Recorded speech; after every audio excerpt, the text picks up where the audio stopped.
Damn, I forgot to bring a beer. Shoot. You have time to get one. At least I got my tap and barrel mug here. So. Shameless marketing. I think, Joelle, you should be wolfing something down. I know, it's a super messy sandwich too, so it would be quite a sight. I can't wait to wolf one down. Hi, everybody. I just want to welcome those of you who are joining the call. We are going to give it a couple of minutes to ensure that most of the participants that have signed on get an opportunity to join. So bear with us and we'll be right with you.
Again, welcome everybody. I'm just going to give it about one more minute to allow more of our viewers to log in. Thank you for your patience.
Okay, we are Richelle, going to get started. Thank you. Yes, please. We're going to get started. Thank you to everybody who has joined us for this Restaurant Re-emergence webinar. I am Richelle Akimow and I am representing Gordon Food Service. I'm the Director of Sales in British Columbia. And I have the pleasure of talking to the two panelists we have today, Joelle Parenteau, who is the owner and operator of Wolf Down in Ottawa, and Daniel Frankel, who is the founder and CEO of Tap and Barrel Restaurants in Vancouver. Two very different operations, and that difference is what is going to make this conversation so interesting and so exciting. So welcome, you guys. Thank you. Hi. So, thank you. Great to be here. There's no secret that we are in a very difficult time, not only for our industry in hospitality, but just in general as humans. COVID has thrown us all sorts of curveballs, and as we set to reemerge our business in Canada, and as each province takes steps towards reopening. We're going to have some conversations about best practices for operating during COVID, as well as, and possibly more importantly, how these two restaurateurs are going to pivot their business to make it work in a post-COVID world. So I'm going to start by asking each of you guys to give me your elevator pitch. And we're going to start with Joelle. I'd love for you to describe yourself, your restaurant, and include any details that will give our viewers a better sense of who you and your operation are.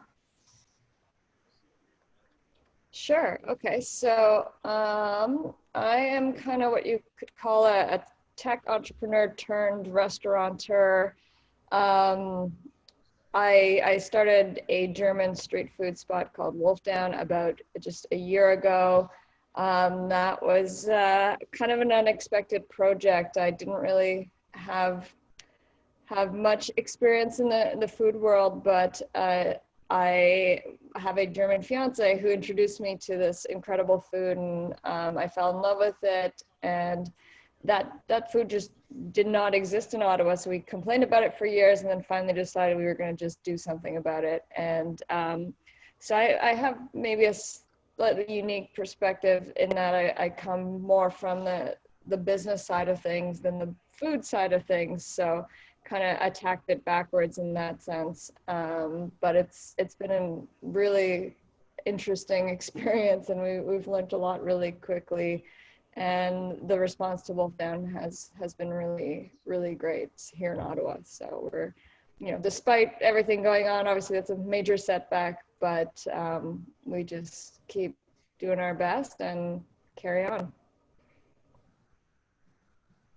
Fantastic. Thank you, Joelle. And just one quick question. Would you classify Wolfdown as quick service, or how would you classify your restaurant? Yeah, quick serve, fast casual, kind of in that realm. Perfect. And Daniel, over to you. Give us your elevator pitch. Who are you, and what does your brand represent? So I'm with a company called Tap and Barrel Restaurants. I'm just a history is I'm a failed filmmaker, and I'd love to create experiences for people. And when I transitioned into the restaurant side of things, it was just an opportunity to have much larger palette to entertain. Not just visual and oral, but tactile, touch, and taste and smell. And I've just always loved to, my mom's always been the most hospitable person I know. And, she taught me that hospitality is all about how you make people feel. So I love what I do. I love the people that I am honored to do it with, and the people that I get to serve every day. Tap and Barrel started 7.5 years ago. We are, I guess you would say the premium casual full service category. Larger restaurants like from 500 to 700, and our biggest is 760 seats, which is one of our flagship stores. We really try to showcase everything local. So we push the barriers on environmental stewardship. All our beverages are not in traditional packaging. So everything's on tap from showcasing local BC wines to craft beer to a lot of spirits, even some cocktails on tap. And then our food program, we try to procure as local as possible when it's in season. Really enjoy working with my team to do what we're passionate about. Awesome. Thanks, Daniel. And for those of you on the webinar, I just wanted to point out that as we go through these questions and dive into our conversation, you are welcome to ask questions of your own in the chat area, and we'll have somebody monitoring that and answer those questions that you have as we go through. Okay, so we're going to start by going back in time a little bit. And my first question is around the beginning of COVID. So Daniel, we'll start with you. What was your initial reaction to the crisis, and how did that reaction shift your operation at the time? I mean, you know, the initial reaction was shock and awe. You know, it's sort of, we have a survival instinct, and you know, the fight came on in us all. So first of all, I have to say that initially I was just blown away by the kindness and the unity between the team. So that was heartwarming for me. Just seeing the acts of kindness from no direction from head office, which we call base camp. We sort of support our climbers. No direction at all from us, but you know, on the store level, on the restaurant level, they're, you know, putting together meal kits and making sure everybody was well taken care of and continually communicating. We increased the level of communication. So number one was communication, making sure that everybody's well, everybody's safe, and identifying if there's anybody that's in a really difficult position, and making sure that they have the support system there. Also on the executive and senior level management, we've upped our communication massively. So we have 2 Zoom calls every week, Tuesdays and Thursdays, and you know, everybody is really over communicating. On the admin side, number one, of course, is cost mitigation. I mean, you know, as Joelle points out in her wonderful article, which everybody needs to read, and maybe a link can be shared here. You know, we're a very tight margin industry, and you know, nobody, I mean, we are a cash flow industry that requires cash flow, and those of us that are growing are taking money from, you know, the small amount of capital that we've built up and investing it in trying to continue to grow the economy and trying to give, you know, create more jobs and try to further our purpose. So, you know, it was really very, very difficult. And number one was reaching out to our landlords, reaching out to suppliers, reaching out to the banks. And this is the time where you really see your relationships pay off, because, you know, like anything, you know, relationships are the most important thing that you have, the trust that you've built with the people that are closest to you. So anyways, I won't go on for too long, but yeah, that was the first thing. And the second thing was, you know, opening up some sort of revenue stream and looking at the takeout, delivery, meal kit industry, you know, and trying to ramp up a brand new business model for us.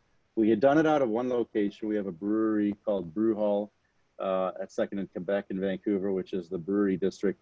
So we have experience there, but none of the Tap and Barrel locations have done takeout. Or sorry, takeout we have, but delivery. Yeah, and we'll get into sort of more of your pivot there, Daniel, in a few questions. Thank you so much for that. Joelle, your business is so different from Daniel's, but I imagine your answer will be a little bit similar. Probably when COVID initially hit, you were shocked, but I don't want to put words in your mouth. Tell us a little bit about what your reaction was and how, if at all, your operation shifted. Yeah, so I mean, in a sense, it's shocking to everybody, but we saw it coming maybe a little bit more than most. We were actually, at the start of the year, we were in Australia, and it was, we were quite close to where everything was going down. And so that's where we were first kind of exposed to people talking about it. They were really afraid because Chinese New Year's was coming up, and they were worried about all the travelers expected to come. So already at the end of that trip, and that's when Australia was battling the forest fires at the same time. So like that's when murmurs were already starting. And my fiance really likes to dig into this stuff. And so he was already kind of like, he's the type that likes to be well prepared. Like he always has every apocalypse scenario drawn out for us. Just that type of guy. So we came back to Canada kind of really watching it, and because Ottawa wasn't the first to get hit, you saw the wave coming. So we'd already been starting to think about, okay, what are we going to do? And in our case, Wolfdown was already doing about 1/3 of our business with delivery. So we just went, okay, well, we'll just shift more of that. And we saw it in the last week before the mandated shutdown. We actually started like doubling our delivery amount. So it became over 50% of sales. So we're just like, okay, we know what to do. We're shifting, and our plan was to stay open. We spoke with our leadership team early on and said, look, like, unless we're forced to close, we want to kind of still be there to feed people who need it. So like, we were already ready to feed the first responders and anything we could and would do. And I said to them, like, look, if anybody is not comfortable though at all, like, just let me know. No hard feelings. If you're compromised or anything, you can't work, no worries, we'll take care of you. And if we're forced to shut down, then we'll still take care of you.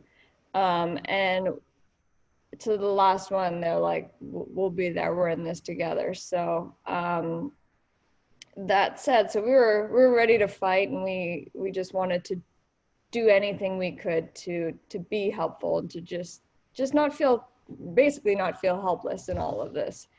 But then we got hit by supply shortages, which kind of took the decision out of our hands. And I know we'll touch on that kind of later. So ultimately, even though we wanted to keep going, you know, there's circumstances out of our control that kind of forced us to slow down. So.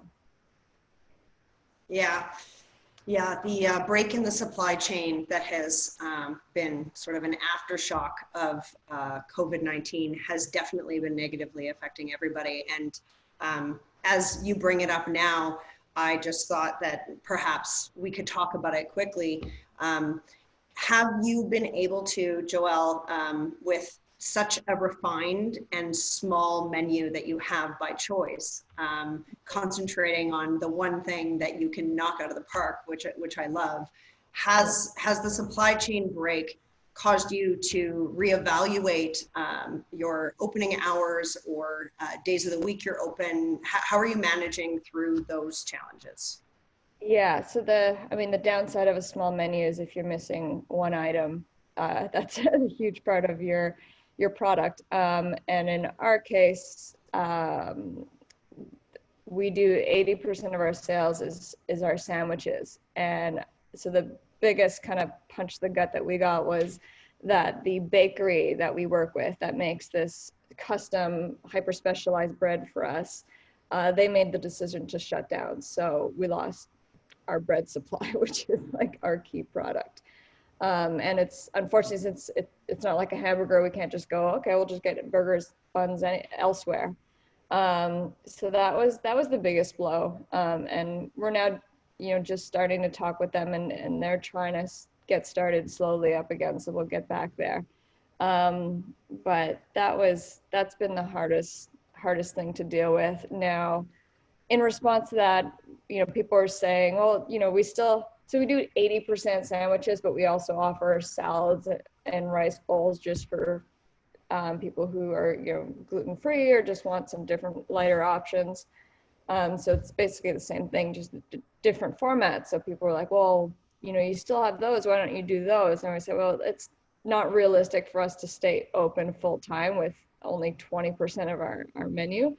But hey, well, why don't we open on Saturdays and we'll just promote those two items. And that's been good to at least give us something to do, keep us in the game a little bit. But it's funny because at first people are like, oh, thank you so much. Like, yes, we look forward to Saturdays. We get our, people really love our sauce. So like we get our secret sauce fix. But now more and more they're like getting impatient. Now we're getting calls every day. Like, where's your sandwiches? Like, and we're like, oh, like, look outside, like pandemic, like, sorry, like, it's not like we don't want to be doing this. So that was kind of the first issue. And then now we're starting to deal with a tofu shortage as well, which is, again, one of our other key features is that we do donor, but we have beef, chicken, and we do a really cool tofu option that's been like insanely popular. And now there's a tofu shortage going on as well. So that's like, okay, now we don't have sandwiches and we don't have a vegan option, like awesome. But hey, we just keep doing what we can. Yeah. Resilience is the name of this game, that's for sure, man. Daniel, you're along the same lines of what you're doing in current state. Your menus are much broader than Joelle's, for sure. But how have you changed your business in the current state? Are all of your restaurants currently open and functioning in a delivery capacity? Have you come into any supply chain issues of your own? Talk to us a little bit about that. So just to wrap up the supply chain side, no, we haven't had any impactful supply chain issues. I mean, we have switched a few things out, but nothing that have massively impacted us yet. It's forthcoming, and you know there are shortages forthcoming, and I know it's going to get very difficult. You know, as far as menu, you know, changes for our menus, I mean, all we've really done, we've tried to we've limited our menu. We've stuck to our core items. You know, that's kind of 80-20 rule, the 80% of people order 20% of your items. And we have looked at relining our kitchens so that there isn't cross utilization between different stations. So we've tried to reset up the lines so that, you know, they can stick to their areas and not have to, you know, so an item wouldn't have to cross to different zones in the kitchen. So we've taken measures to reposition our lines and a lot of safety measures around that. But other than that, as far as our business model, I mean, you know, we're doing, I mean, I'll be candid, we're doing 10%. We're down 90%. So, you know, we didn't have a lucrative takeout business. In fact, we had no delivery business whatsoever, and takeout was nominal. I mean, it was a few people once in a while grabbing something and taking it down to the beach or whatnot. But so yeah, you know, we had to. We were already on the trajectory to launching delivery. We quickly discovered that the biggest disappointment was that delivery companies couldn't actually make us look good. They couldn't actually keep up. So, you know, the items that we selected were items that we had actually tested for months before as far as sit time and travel time. But, you know, your Skip the Dishes and Uber Eats and DoorDashes, they failed us constantly. And we would, you know, have negative feedback from the guests. And quite often on weekends when they experienced peaks, they weren't actually able to deliver the food or even to pick up the food. Sometimes the food was sitting for an hour and a half. So, you know, that was difficult and continues to be difficult to this day. Menu changes, you know, 3-4 weeks for them just to make a change online on the menus. And then, you know, the other thing about that model, which doesn't make any sense, is the fees. I mean, the third-party delivery companies, you know, have really been bandits, charging, you know, anywhere from, you know, let's say 20 to 30% in fees, averaging around 25. And in the tight service model that we operate under. And then the other element is, you know, it's a race for the bottom, because there's the same, you know, target out there, but every restaurant is trying to go after them. So everybody's discounting an additional 20-30%. So not only do you have those fees, so and you know, there's no winner. There are no winners when it's a race to the bottom. And you know, again, you know, back to Joelle's, you know, why restaurants are so fucked. But back to her. I hope I can say that on this. But you know, back to her. I already did. Yeah, there's no delay on this, right? But back to her article. I mean, you know, restaurants should really, you know, increase prices at this time, not reduce them further. So now we're offering discounts. We're paying, you know, 25 to 30% to these third-party delivery companies. You know, we're doing it just, you know, to stay relevant for you know, on one end, we're trying to maintain our relevance and our brand awareness out there. We're trying to also employ and hold on to some of our good people, and you know, and be as fair, as equitable as we can. And then initially, we were also having a really challenging time, as every industry was across the country, trying to navigate through the government programs, which took weeks and weeks and weeks to seek a level of clarity on. So that's sort of where the business model has shifted right now, and we're working harder than ever to make 10% and of course negative profits, but Yeah, it really is incredible the amount of work that's going in, considering how low everybody's results are. But everybody seems to be working so much harder. And everything that you brought up, I know is in the back of everybody's mind on this call, and the same struggles that you're dealing with. And it's interesting, Daniel, that you bring up Uber Eats and Skip the Dishes, etc., because Joelle has another article that talks about taking Uber Eats and not looking at them as the enemy, but leveraging them the most you can. And I don't want to speak for you, Joelle, but I know that on delivery, you did make the choice to increase your prices over and above what your regular menu prices are, correct? Yeah, absolutely. So that's something we looked at pragmatically out the gate. I just looked at the numbers and I was like, there's no way this makes sense unless we increase our prices. So it is what it is. This is the only way I'm doing this. And I knew, I mean, consumers were begging us, asking us to be on Uber Eats because they wanted it donor delivered to their door. So I was like, all right, well, this is the only way I'm going to do it. Why would I do it otherwise? It'd just be bleeding cash. So so we did it. And when we did it, it was kind of a gray area whether Uber would allow that or not. It was kind of, we were getting mixed messages and I was just kind of like, well, fuck it, I'm doing it, see what they say. And I was ready, so we charge $2 more per sandwich on Uber to kind of compensate for what they take. And I was ready to get, you know, some angry feedback from people complaining about it. So I had my response ready. I know they may not know what the economics of how this works is, but I'll explain it to them. It is what it is. If you want it, if you don't want to pay $2 more, no problem, come see us. The funny thing is, no one has ever complained, ever. The only time they complain is when we turn it off and they can't pay $13 for their sandwich. So that was a really interesting learning experience for us. And what we've found is at the end of the day, the consumers value the convenience more than anything, and they'll pay for it. So in a sense, that we're kind of doing it to ourselves, but we're like, oh no, like our competitor did this discount, we have to match them. But like if you offer something unique and you offer good value, that's not the case, they'll pay for it. So we need to figure out what our value equation is, and we have to have the guts to stand by it and say, no, this is what it costs. Take it or leave it. I'm not gonna sell it to you and lose money on this.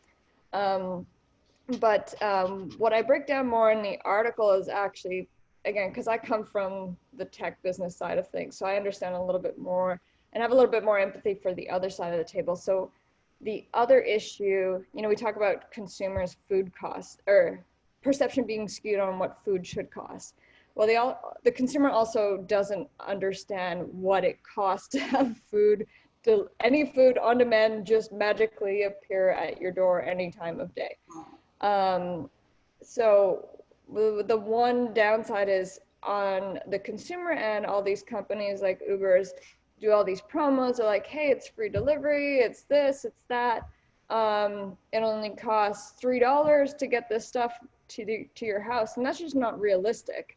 But they do that because they know the consumers are stingy and won't want to pay more. But obviously that's not a sustainable business model. So they've instead flipped the bill on the restaurants because they knew obviously the restaurants are kind of between a rock and a hard place because they want that channel and they want that business. So, but at the end of the day, I think we're not appreciating how much it costs to have this incredible little app that just, you can follow a little car as it brings you your food, and anything shows up at, you know, I can just summon food magically now. Right.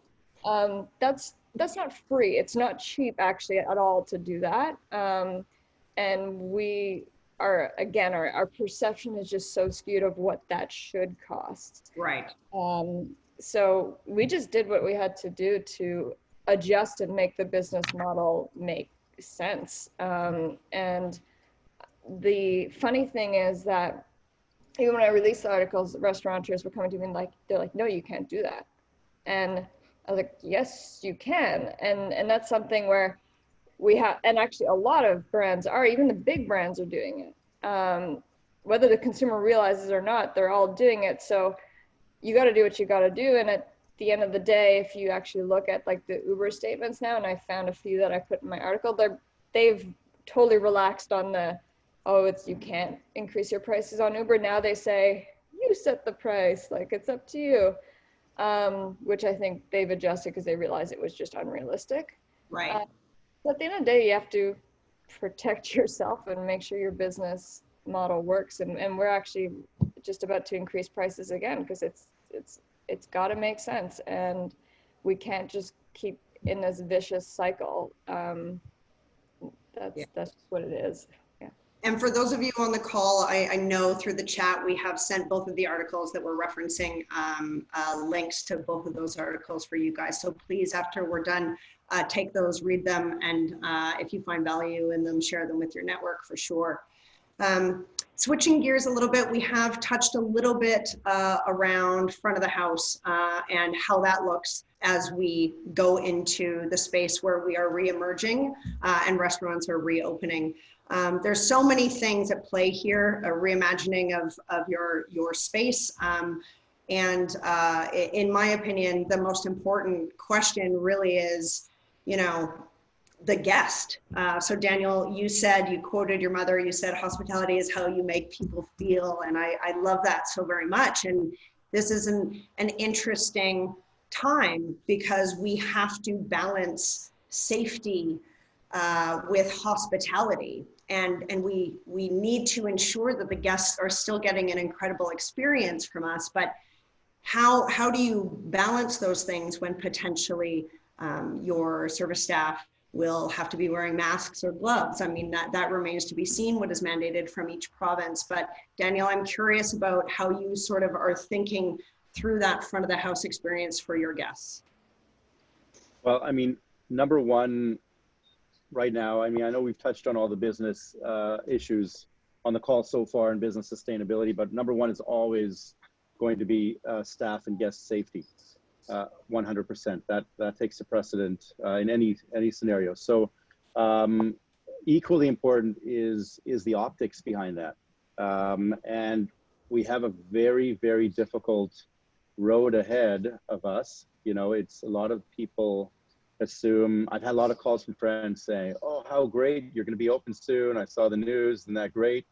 And the reality is that the only reason we're opening right now is because we have a long road to build consumer and staff confidence. And again, the most important thing is developing trust with people. We're going to make, not only are we going to make no money, it's going to cost us a lot more money to open up. You know, we have to set up our restaurants differently. We have to rethink our business models. But I mean, the biggest thing of all is we just won't be able to fill up our restaurants like we have in the past. For us, our break even lies around the 60% mark of same sales last year, right? That's our trending sales. With the 50% restrictions that we anticipate will be mandated, plus on top of that, you have to factor in social distancing protocols, which reduces it invariably to around 30 to 35%. We've modeled out 3 of our locations, and we can't achieve a greater than 35% max capacity. That's not 35% of revenues, that's 35% capacity.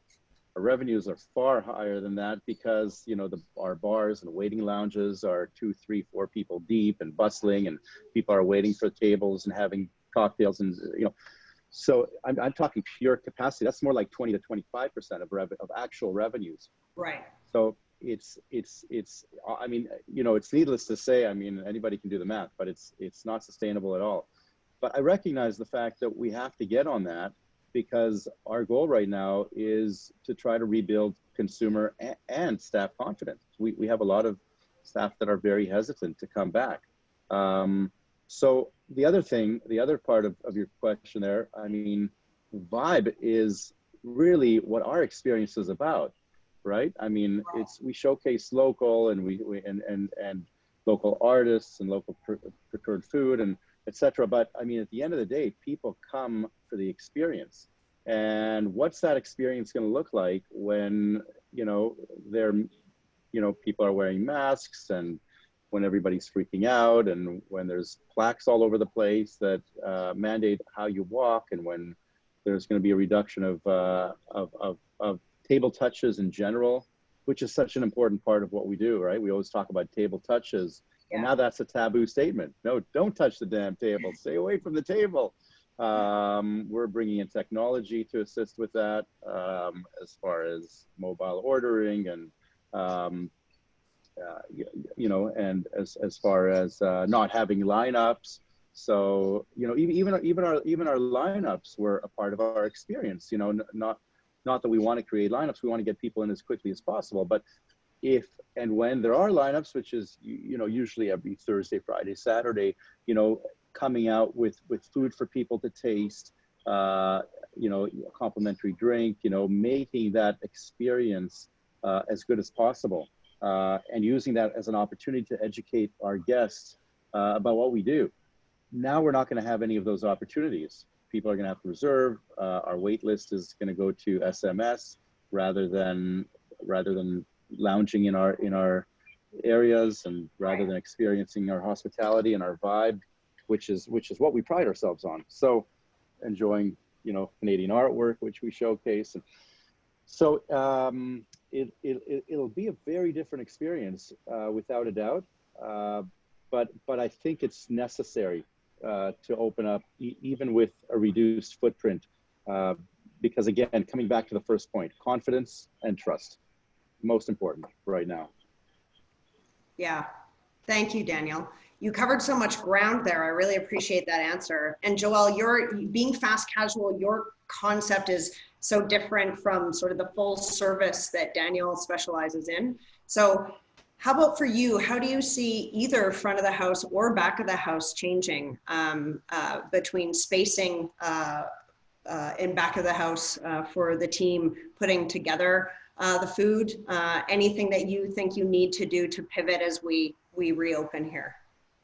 Yeah, one thing we have done already, or we did immediately, was actually, because we were operating at a reduced capacity, to limit the amount of people that our team was exposed to. It's really just the leadership team working, like our 5 key people, it's all of us in there. So we know we're always just exposed to these 5 guys, girls, versus bringing in a bunch of other people in the back. So that's kind of one way we've dealt with it. Now, obviously, as things start to ramp up again, we'll scale up our staff again. But we kind of made that decision that we'd stick to the people that, you know, we really trusted were going to be very vigilant in following protocol in terms of cleaning and sanitation, all of that kind of stuff. So it's really just us in there handling it when we can and when we need to. From the front of house perspective, we just have a few tables. So like I said, again, it's mostly takeout. So at what point we allow people to sit down on those tables? Is it like we put just one to start? We'll kind of play that by ear based on what the government is saying in terms of the dine-in restrictions. We'll follow protocol, whatever that may be. At the end of the day, it's really easy for people to just take it to go though. So like, why stick around? So fortunately, that's not as big of an impact in our case. Right. Thank you. So I think at this point in our conversation, in order for us to have some time to answer some of the questions coming through from the viewers, as well as have any wrap-up thoughts from the both of you, I'd like to transition into a place where we are talking about the future and what both of you believe the industry is going to look like. But before I do that, one last question around the guests. For either of you to answer. I'm interested to know what you believe are reasonable expectations as restaurateurs you would have for the guests. So we talk a lot about ensuring that that your staff are being safe and following protocols outlined by each of the provincial governments. But there hasn't been a lot of discussion around what I, as a guest, am going to be expected to do. Will I have to wear gloves or a mask or have my temperature taken? And then what if I show up to your establishment and you deem that I look like I might be a little under the weather and not feeling well? What are reasonable expectations of our guests? And how do you anticipate handling some perhaps tough conversations? For either of you, Joelle or Daniel. I can jump in first, and then Joelle.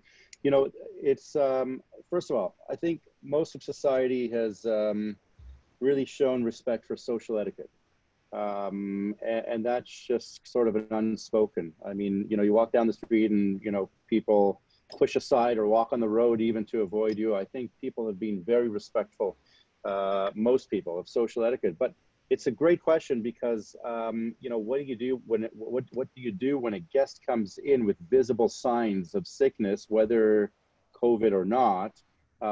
And operators have to have the right to refuse service, much like you can refuse alcohol service to a guest that appears to be intoxicated. And this is an area that we need government support on,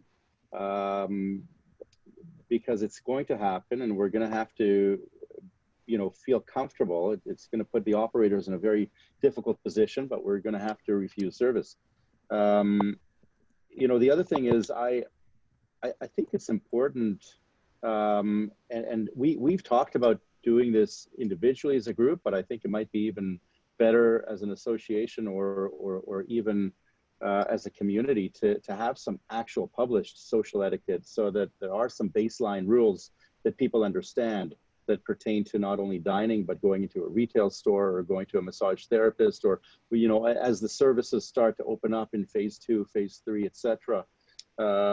So I'm a fan. I know we've started to work together to work internally on a list of social etiquettes, and we're planning to post them at the entrances.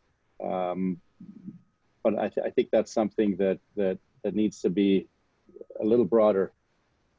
And Joelle, anything to add there? Yeah, also the same. So far, thankfully, most people have been very respectful, and like even without our guidance, if we have a few people waiting for orders, they go in separate corners, or they say like, hey, do you want me to wait outside? And I'll like wave at you when it's ready. So far we've been fortunate that people have been respectful. Now, if something were to happen, that's a good question. Like, how do you deal with it? The hardest part is you can't, like, if they're really not wanting to leave, you can't physically just, I'm like, oh, I'll just get one of my guys to get rid of them, but you don't want to touch them. So that's actually that's a really good question that, yeah, I'm not sure what we could really do when we can't touch them. Obviously we can alert. I mean, I know even the BIA where we work has upped security at night. So that would hopefully come into play. Other than that, we let people know too, like there's a physical counter where we are, and we're just, whereas people usually come up, you know, they might sit and talk to you, they lean on the counter, and we haven't actually had to tell people, they've done it themselves, just like stay a few feet back, you know, there's no need for you to be coming into our space. So in our case, because it is mostly quick serve, we aren't out interacting with them. It's kind of, we're behind the counter and they're on the other side, so that helps a little bit. Yeah, for sure. There really is no good answer to this question. Sorry, Daniel, go ahead. No, I was just going to say that, I mean, there is going to be a lot of assistance with materials provided through various associations, and, you know, like Ian Tossenson has been working his ass off on the BC RFA side, you know, both in, you know, advocating for the industry, and I know they're putting together a bunch of guest-facing material right now. I know Restaurants Canada is doing the same. You know, our associations are really important right now, and the advocacy, you know, one thing, you know, we didn't touch on in great depth. I mean, the most important thing right now is industry-wide advocacy. I mean, already 1 in 10 restaurants won't reopen, but that number can escalate up to 45% in Canada, is the numbers that have come back from a recent survey that Restaurants Canada did. And I mean, it's so frightening. And unless the restaurant industry typically doesn't have a very loud voice on an advocacy level, and that's something that really has to change and go all the way up to the federal government. You know, what we need right now is not more debt. And coming out of this, you know, it's one thing to look around the corner and on the imminent horizon and say, okay, we're all going to open up. We're not going to make any money. We're going to actually continue to lose money, and we're working to rebuild consumer confidence. But I mean, the hospitality industry is the 4th largest industry in Canada. It's a massive industry, and I mean, unless there's going to be labor support, rent support, I'm not talking for 3 months. Okay, I'm talking for a year. Okay, and relief programs for the debt that we've built up. There's going to be a tremendous amount of attrition, and it will be a far greater weight on the taxpayer over the long run than than it will unless it's addressed right now. So, you know, those are some of the things that have to be addressed immediately. Yes, I agree with you, and it goes back to your answer earlier in this conversation, Daniel, where you intimated that it just really is not possible to be profitable when at 50% capacity. And I think that that's probably true for the majority of restaurateurs across the country. Absolutely. Yeah, and you know, even if the government, you know, makes restaurant dining a full tax write-off to encourage businesses to go out and spend more and support us, again, that will stimulate the economy quickly. It'll keep a lot of us alive, and it'll spin money right back in through taxation, you know, through our taxes. So, you know, there have to be some more innovative programs. I know most of Canada already has wholesale liquor pricing. BC is quite archaic, and there's a big push for wholesale liquor pricing. But there's just so many different avenues that we need to explore right now to make our industry, yeah, as Joelle pointed out in her article. I mean, you know, we've been on a decline from the 90s, and not only have we not raised prices, but our prices have gone through the roof, and our margins have become paper thin.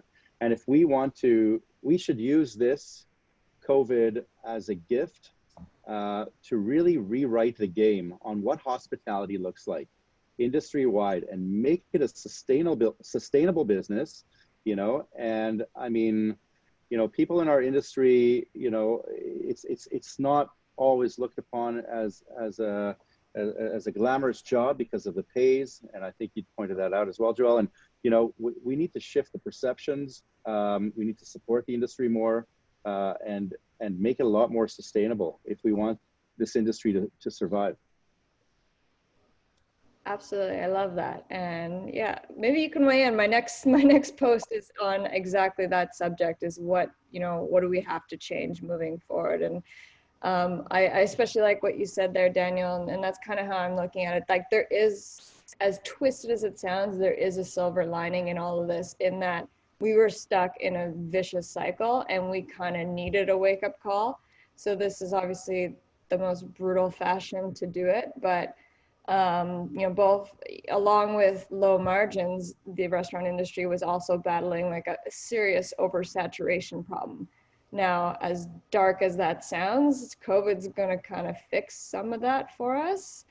And so we need to figure out what needs to change. Like, obviously, the model was broken before this.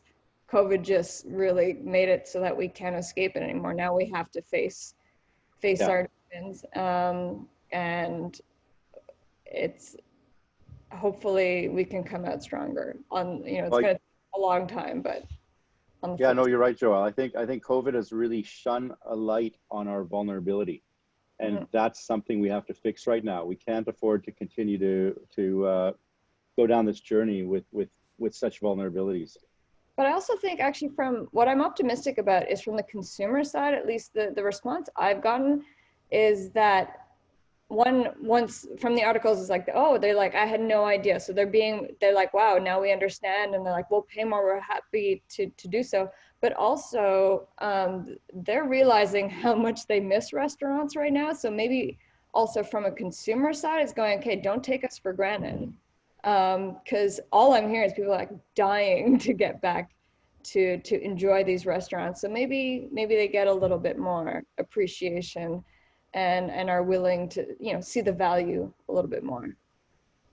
Yeah, I'm hopeful for that too. Absolutely.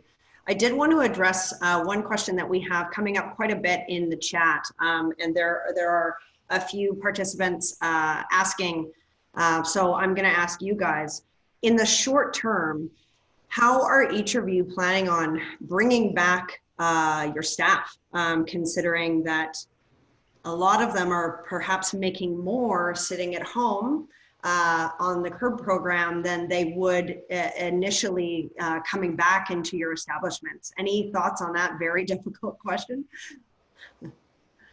I mean, the program needs to come to an end soon because it is getting very arduous.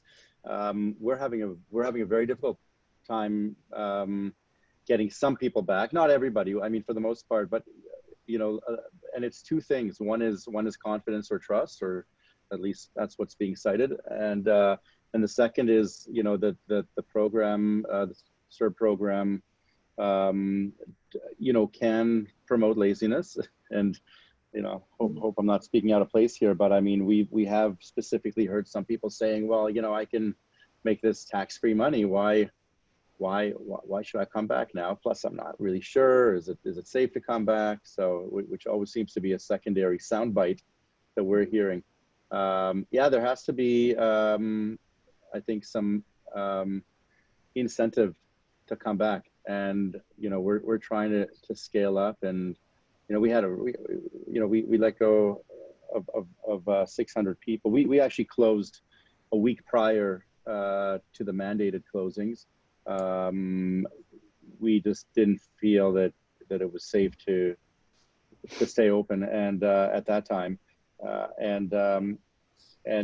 was certainly the most difficult decision. Was the labor equation, right? You're messing with people's livelihoods. It was all about what's fair, what's equitable, how do we navigate through the government programs which didn't exist back then, or and then now it's ironic that it's just so ironic that it's difficult to get people back. Yeah, obvious, no answer there. Well, that's a whole other podcast, the government programs. But just a quick anecdote of a frustration I had this week with, like you say, with the CERB. In our case, we decided to keep our people on payroll and apply for the CWS, the 75% credit.